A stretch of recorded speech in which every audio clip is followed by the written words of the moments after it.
ஐயா. இக்கணவரை எப்பிறவி எந்த பிழையெல்லாம் செய்துள்ளோமோ அவையெல்லாம் தாயில்லம் கொண்டு நீ மன்னித்து ஏற்றுக்கொண்டு உன் திருவடியிலே எங்கள் சிரத்திலே படுமாறு செய்து தந்தையாய் இருந்து எங்களுக்கு என்னென்ன தேவையோ அத்தனையும் அக்கணப்பொழுதே நிறைவேறும்படி நீ தந்தை உள்ளம் கொண்டு எங்களை நிறைவேற்ற வேண்டும். குருவாக இருந்து திருவாசகத்திலிருந்து கொடுக்கப்படுகின்ற அத்தனை உணர்வுகளையும் உணர்ந்து கொண்டு பிறருக்கு உணர்த்தும்படிமையாக வார்த்தைகளை சொல்லும் பொருளும் எண்ணும் எழுத்தும் ஒலியும் ஓசையமாய் நீ வெளிப்பட வேண்டும். தெய்வமாக இருந்து ஒவ்வொரு கணப்பொழுதும் எங்களை காத்திட வேண்டும்.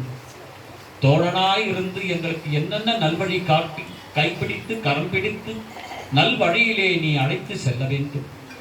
தலைவனாய் இருந்து நல்வழி காட்டி என்னையெல்லாம் நீங்கள் ஆட்கொள்ள வேண்டும் ஐயா. இங்கே வந்திருப்பவர்கள் எத்தனை துன்பங்களோடு துயர்களோடு இளைஞர்களோடு இடையர்களோடு மன சஞ்சலங்களோடு சபலங்களோடு அழுத்தங்களோடு கண்ணீர் கவலை கஷ்டம் இடைஞ்சல்கள் இடையூறுகள் உறவுகள் சிக்கல்கள் உடல் உபாதைகள் பொருளாதார சிக்கல்கள் என்று எத்தனை துயர்களோடு இங்கே வந்து அமர்ந்திருந்தாலும் எம்பெருமானே உன் திருவடிப்பட்ட கணப்பொழுதே அத்தனையெல்லாம் தூள் தூள் ஆக்கி பொடி பொடியாய் ஆக்கி உன் கருணை கொண்டு இவர்களையெல்லாம் நீ ஆட்கொள்ள வேண்டும் ஐயா. இங்கே வந்திருப்பவர்களோடு உடன் பிறந்தவர்கள், இங்கே வந்திருப்பவர்கள் பெற்றவர்கள், இவர்கள் பெற்றவர்கள், இவர்களுக்கு வாழ்க்கை கொடுத்தவர்கள், இவர்களுக்கு வாழ்க்கை கொடுத்தவர்கள், உற்றார் உறவினர்கள் சொந்தங்கள் பந்தங்கள் இவர் மூலமாக பெறுகின்ற அத்தனை ஆத்மாக்களுக்கும் அங்கங்கே இருந்த வண்ணமாக இவர்கள் மூலமாய் அவர்கள் அருள் பெற்று கருணை பெற்று எல்லோரும் இன்புற்று வாழவும் இந்த உலகத்திலே எழுந்து அருளக்கூடிய உன்னுடைய கருணையை பெற்றுக் கொள்ளக்கூடிய அனைத்து ஜீவராசிகளும் இன்புற்று வாழவும் இந்த வருகின்றது ஆடி மாதம் 3 மற்றும் 4 உன்னுடைய கருணையினாலே உன்னுடைய ஆணைப்படி உன்னுடைய சொல்லின்படி இந்த மாநாடு என்று நீ கொடுக்கப்பட்ட ஒலி ஓசையால் எழப்பட்ட வார்த்தையாய் வடிவமாய் வெளியமைக்கப்பட்டு இன்று செயலாய் அதை மாற்றிக் கொண்டிருக்கக்கூடிய இந்த அற்புத தருணத்திலே நீயே அந்த மாநாட்டிலே ஓதியவனமாக எழுதியவனமாக இருவருமாய் நீ கலந்து எழுந்து அருள்பாவித்து மாநாட்டுக்கு வருகின்ற அத்தனை ஆத்மாக்களுக்கு மனிதன் மட்டும் அல்லாமல் மனிதன் கூட வரக்கூடியது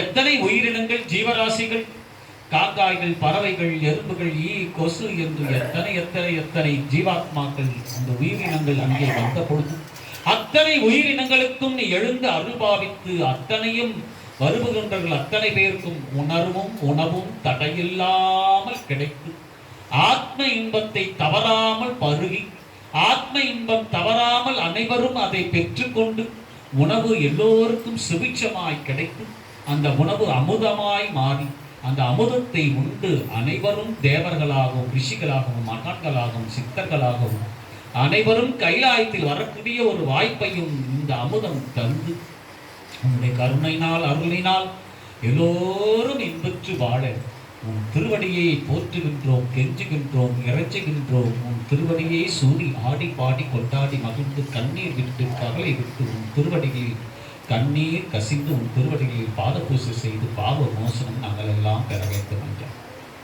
உன் திருவடியை போற்றி இன்று இங்கே வந்திருப்பவர்கள், வர இயலாதவர்கள், வர முடியாதவர்கள், வந்து வராமல் இருப்பவர்கள், இனி வரப்போகிறவர்கள், இந்த திருவண்ணாமலை திருப்பரந்துரை கூட்டமாகப்பட்டது அன்று தொடங்கியது. இன்று உலகம் முழுக்க இந்த திருவண்ணாமலை திருப்பரந்துரை அடியார் திருக்கூட்டம் இருப்பவர்கள், இந்த உலகம் முழுக்கும் எத்தனை நாடுகளில் இருப்பவர்கள் உன்னை நினைத்து திருவாசகத்தை எழுத வேண்டும் என்ற உணர்வு கிடைக்க பெற்று இத்தனை நாடுகளும் எழுதி அத்தனை நாடுகளும் இங்கே சென்று அடைந்து அத்தனை பேருக்கும் நீ எழுதிய அந்த வேலையை எல்லோருக்கும் செய்யும்படியாய் உத்தரவிட்டாயே. இத்தனை நாடுகள் கலந்து அந்தந்த நாட்டிலே இருப்பவர்கள் வர முடியாதவர்கள் இத்தனை 8000 பேர் குறைந்தபட்சம் இதிலே திருவண்ணாமலை திருப்பரந்துரை அடியார் திருக்கூட்டம் என்று சொன்னால் இன்று 8000 பேரை நீ கூடியிருக்கிறாய். உன் திருவடியை அவர்கள் அனைவருக்கும் கருணையை அருளையும் கிடைக்கப்பெற வேண்டும். அவர்கள் அருள் அவர்களுடைய குடும்பத்தாருடன் இல்லத்தாருடன் இன்புற்று வாழ வேண்டும். உன் கருணை பெருமாறு நீயே எழுந்தருள வேண்டும். உன் திருவடியே சரணம் சரணம் சரணம் சரணம் ஐயா. உன் திருவடிக்கே அரோகரா, திருவடிக்கே உன் திருவடிக்கே முந்திய முதல் நாட்டு இறுதியும் மூவரும் அறிகல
பூரை திருமேனியும் காட்டி